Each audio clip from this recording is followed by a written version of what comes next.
গরু তো একটা কোনো মৌমাছি না যে উড়ে উড়ে চলে যাবে, এটা তো গরু, একটা বড় জানোয়ার। যাকে ভোট দিয়ে তারা বারংবার মন্ত্রী করছেন, সে গরুর মাংস পাচারের সাথে যুক্ত, এটা তো প্রমাণিত। বারংবার শান্তনু ঠাকুর এই মতুয়া সম্প্রদায়ের মানুষকে টুপি পরিয়েছে, তাদের ভোট নিয়ে কেন্দ্রের মন্ত্রী হয়েছে। বিজেপির কেন্দ্রীয় মন্ত্রী কি ইন্টার বর্ডার স্মাগলিং এর সাথে যুক্ত? সনাতন ধর্ম আর হিন্দু ধর্মের ঠেকেদার যে বিজেপি, তাদের মন্ত্রী গরুর মাংস পাচার করছে। এই ব্যাপারে বিজেপির কি বক্তব্য? রেখা শর্মার গায়ে ঝাঁঝ লাগছে যে মহুয়া মৈত্র একটা টুইট করেছে।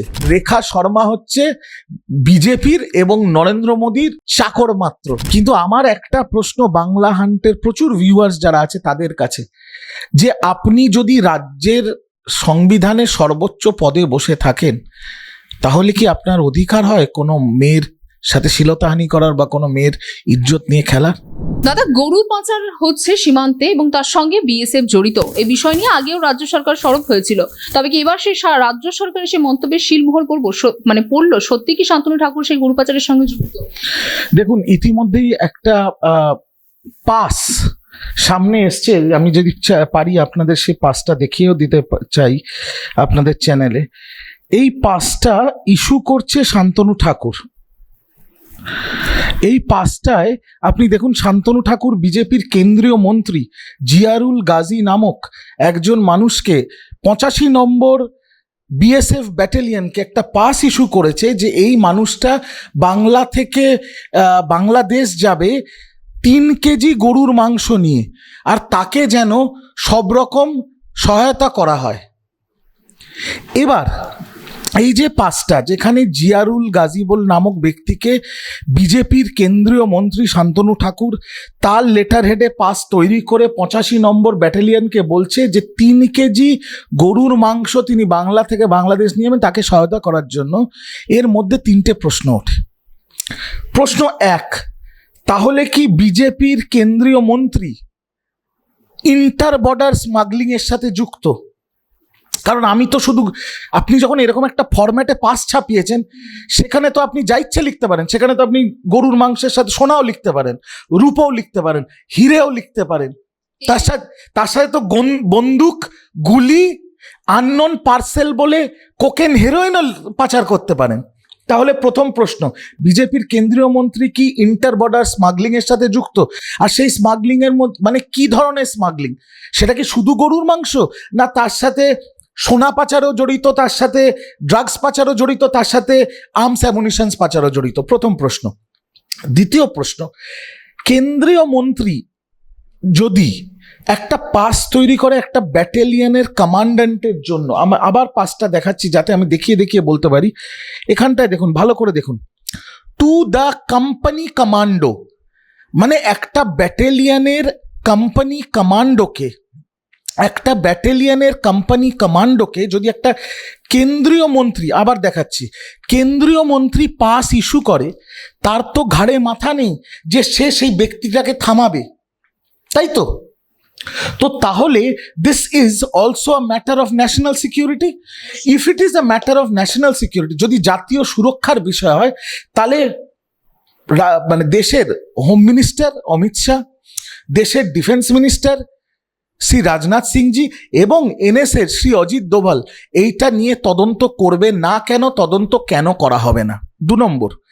তৃতীয় পয়েন্ট হচ্ছে যে শান্তনু ঠাকুর এবং তার দল বিজেপি স্বঘোষিত হিন্দু ধর্মের ধারক বাহক, স্বঘোষিত সনাতন ধর্মের ধারক বাহক, যে শান্তনু ঠাকুর মতুয়া এবং মতুয়া ধর্ম ঠাকুর বাড়ি তাদের নাকি স্বঘোষিত ঠেকেদার, তারা গোমাংস বা গোমাতার মাংস পাচারের সাথে জড়িত।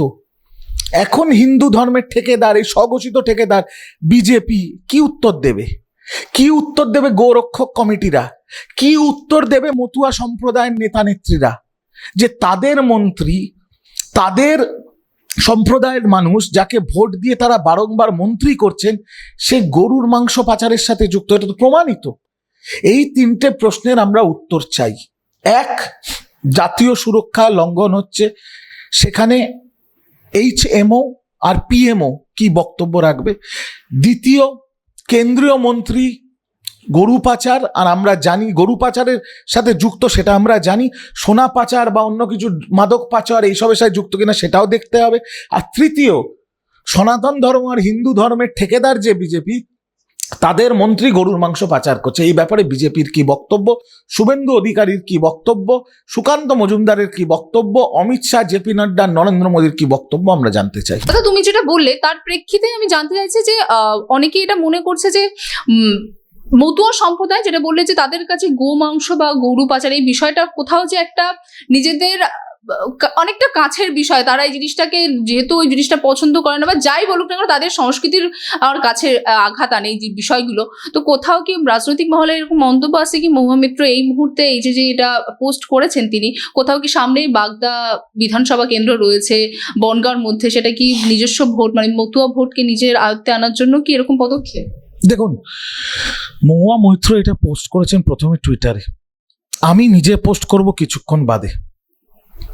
সামনে বাগদার ইলেকশন, সেটা কাকতালীয়ভাবে মিলে গেছে, কিন্তু ইলেকশন থাকুক আর না থাকুক আমরা প্রতিটা মতুয়া সম্প্রদায়ের মানুষের কাছে গিয়ে কথাটা বলবো। আর এখন ভোটের সময় বাগদার প্রচার, আজকে শেষ দিন, আর তো প্রচারের সময় নেই যে এটাকে নিয়ে আমরা প্রচার করব, কিন্তু আমরা চেষ্টা করব যে মতুয়া সম্প্রদায়ের মানুষ যারা বারংবার এই শান্তনু ঠাকুরের মিথ্যে কথায় প্রলোভনে পা দিয়ে বারংবার শান্তনু ঠাকুর এই মতুয়া সম্প্রদায়ের মানুষকে টুপি পরিয়েছে, তাদের ভোট নিয়ে কেন্দ্রের মন্ত্রী হয়েছে, সে নিজে বসে ফর্ম ছাপিয়ে গরু পাচার করছে।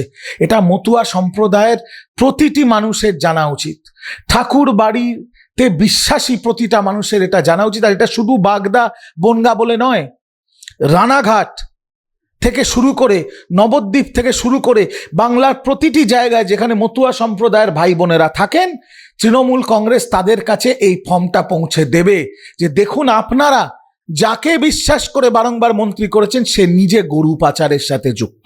আচ্ছা, রেখা শর্মা, জাতীয় কমিশনার রেখা শর্মার বিরুদ্ধে তার মহুয়া মিত্র যে বিতর্কিত মন্তব্যে যে অভিযোগ দায়ের করা হয়েছে, কোথাও কি তার সেই অভিযোগের পাল্টা জবাবই হচ্ছে মহুয়া মিত্র এই যে নথি ফাঁস করলেন?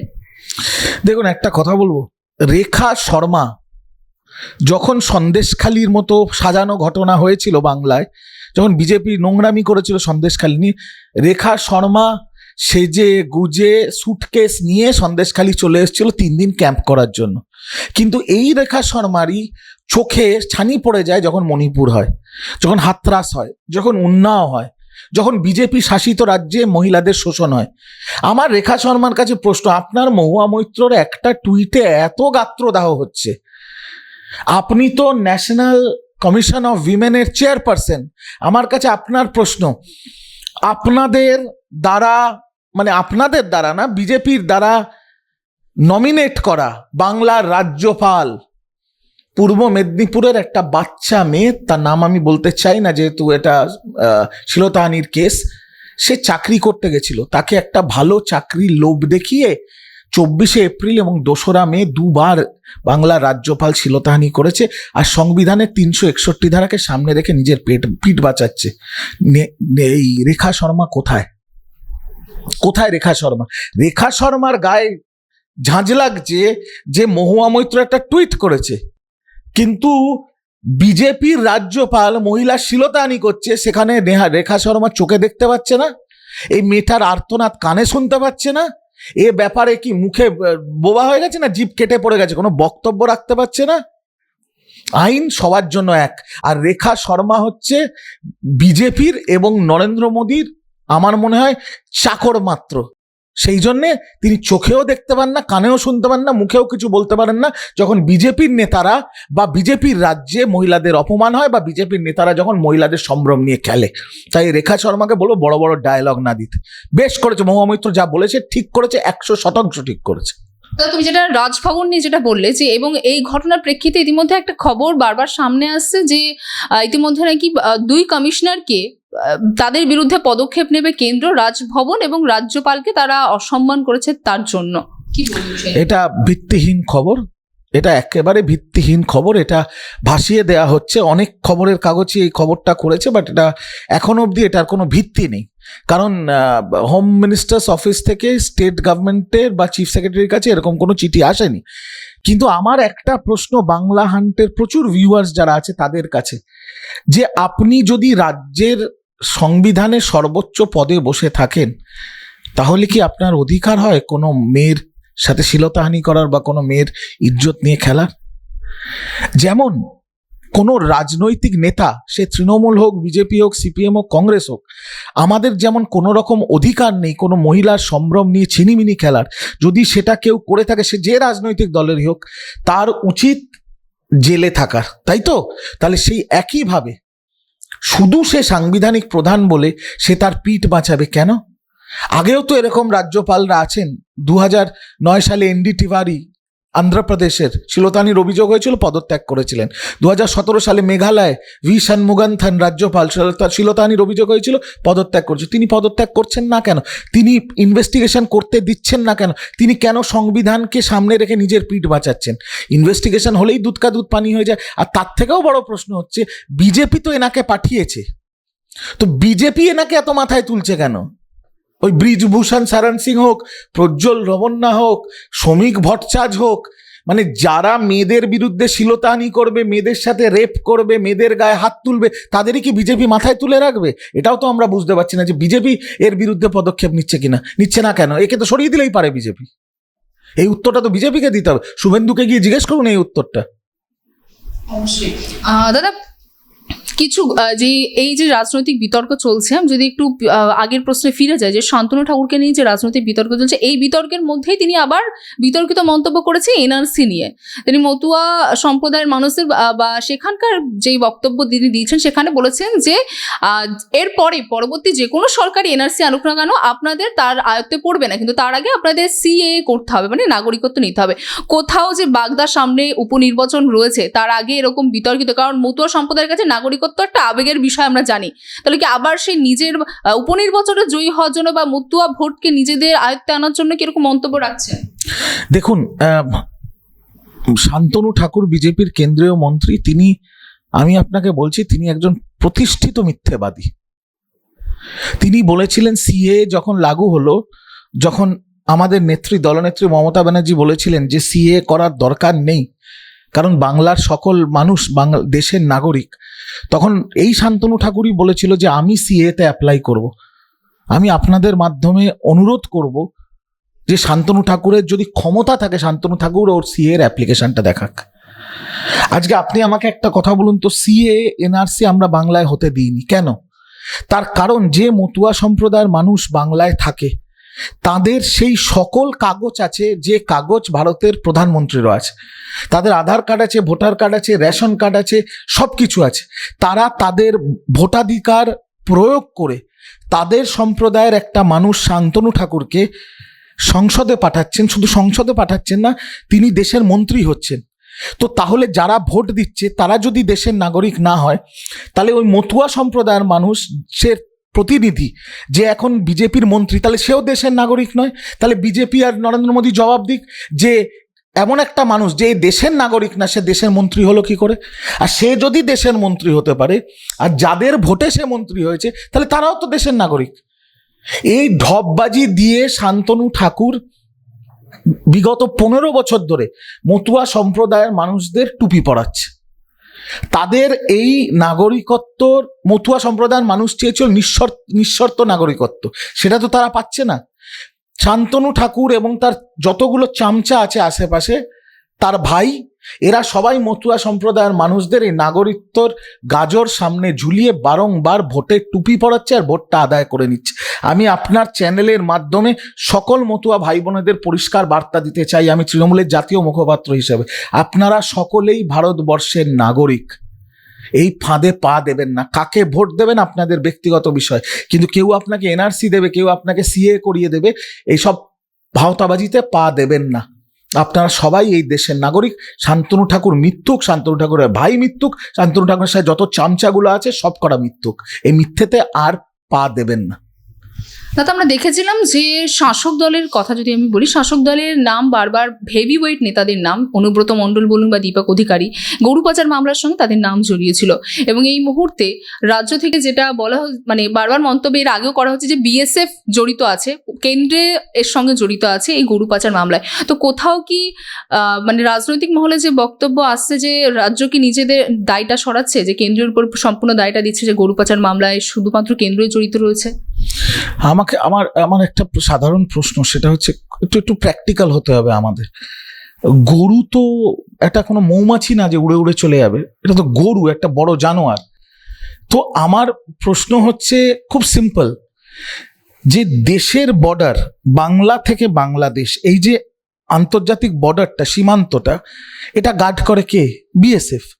গরু পাচার মামলায় আমরা আগে দেখেছি সিবিআই একজন বিএসএফ কমান্ডেন্টকেও অ্যারেস্ট করেছে।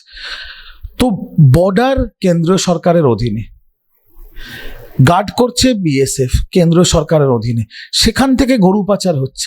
এবার যদি বিজেপি বলে যে বিএসএফ বা বর্ডারটাও তৃণমূল কংগ্রেস কন্ট্রোল করে, তাহলে অমিত শাহ তো অবিলম্বে কান ধরে ক্ষমা চেয়ে পদত্যাগ করা উচিত। এত ক্ষমতা তৃণমূল কংগ্রেসের, বাবা রে, তাহলে বিজেপি সরকারে আছে কেন? আমার তো এটাই প্রশ্ন। মানে বর্ডার কন্ট্রোল করছে তৃণমূল কংগ্রেস, বিএসএফ কন্ট্রোল করছে তৃণমূল কংগ্রেস, আর গরু পাচার হয়ে যাচ্ছে বাংলা থেকে বাংলাদেশ। যে গরু আসছে উত্তরপ্রদেশ, যেটা বিজেপি শাসিত রাজ্য, তো উত্তরপ্রদেশ থেকে গরু পাঠানো তৃণমূল কংগ্রেস কন্ট্রোল করছে। গরু বাংলা ইন্ডিয়া বর্ডার থেকে বাংলাদেশে চলে যাচ্ছে বিএসএফ এর মদতে, সেটাও তৃণমূল কংগ্রেস কন্ট্রোল করছে। তাহলে কোন অধিকারে অমিত শাহ এখনো হোম মিনিস্টার চেয়ারে বসে আছে, আমি তো এটা বুঝতে পারছি না। তার তো অবিলম্বে পদত্যাগ করা উচিত। আসল ব্যাপারটা হচ্ছে কি, এই মূর্খের মতো কথাগুলো না বিজেপির বন্ধ করা উচিত। আর গরু পাচারের সাথে কে যুক্ত সেটা এই ফর্মে বেরিয়ে এসছে। শান্তনু ঠাকুর বনগাঁর বর্ডার দিয়ে, যেহেতু উনি বনগাঁর সাংসদ, মানে অনায়াসে গরু পাচার করে যাচ্ছে। আর তার লেখা ফর্মে বিএসএফ বা বর্ডার সিকিউরিটি ফোর্স, যাদের আমরা অত্যন্ত সম্মান করি, তারা মুখ দর্শক হয়ে দাঁড়িয়ে আছেন। কিছু তো করার নেই। কেন্দ্রীয় মন্ত্রীর চিঠি পেলে একটা বিএসএফ এর কমান্ডার বেচারা কি করবে? তার কি দোষ? তার মন্ত্রী তো চিঠি লিখছে। তো গরু পাচার করছে বিজেপি, আসছে বিজেপির রাজ্য থেকে, পাচার করাচ্ছে বিজেপি, পুরো মালটা তুলছে বিজেপি, আর রাজনৈতিক কারণে তৃণমূল করছে, এ করছে, ও করছে। মূর্খের মতো কথা এগুলো। দেখুন, রাজনৈতিকভাবে দেউলিয়া হয়ে গেলে আপনাকে এরকম মূর্খের মতো কথা বলতে হয়, তাই তারা এরকম মূর্খের মতো কথা বলছে। কি করবো? দাদা, যে নথি এখন আপনাদের হাতে লেগেছে, সেই নথি দিয়ে পরবর্তী কি পদক্ষেপ নেবেন? আপাতত পদক্ষেপ হচ্ছে মতুয়া সম্প্রদায়ের সকল ভাই বোনের সামনে শান্তনু ঠাকুরের মুখোশটা খুলে দেওয়া, শান্তনু ঠাকুরের আসল চরিত্র উন্মোচন করা, এবং তারপরে এটা নিয়ে আমি টিভির সামনে বলতে পারবো না, দল বিবেক বিবেচনা করছে কিভাবে এটা নিয়ে আমরা কোর্টে যেতে পারি, লিগ্যাল ব্যবস্থা নিতে পারি, এবং কিভাবে এই পার্টিকুলার ইস্যুটাকে আমরা সংসদে তুলতে পারি। সংসদ অধিবেশন শুরু হবে, বাজেট অধিবেশন আছে, তার মধ্যে যদি সুযোগ হয়, তৃণমূল কংগ্রেস বিবেক বিবেচনা করছে এবং আশা করি সিদ্ধান্ত নেবে খুব শীঘ্রই যে এই ম্যাটারটাকে ওই পার্লামেন্টেও তুলতে হবে। কারণ মানুষকে তো জানতে হবে যে বিজেপির কেন্দ্রীয় মন্ত্রী গরু পাচার করছে, ফর্ম ছাপিয়ে। এটা তো মানুষকে জানাতে হবে, মানুষকে বোঝাতে হবে। এই বাংলা হান্ট আজকে কিছু মানুষ জানতে পারবে, তারপরে তো মানুষকে জানাতে হবে, মতুয়া সম্প্রদায়কে তো জানতে হবে।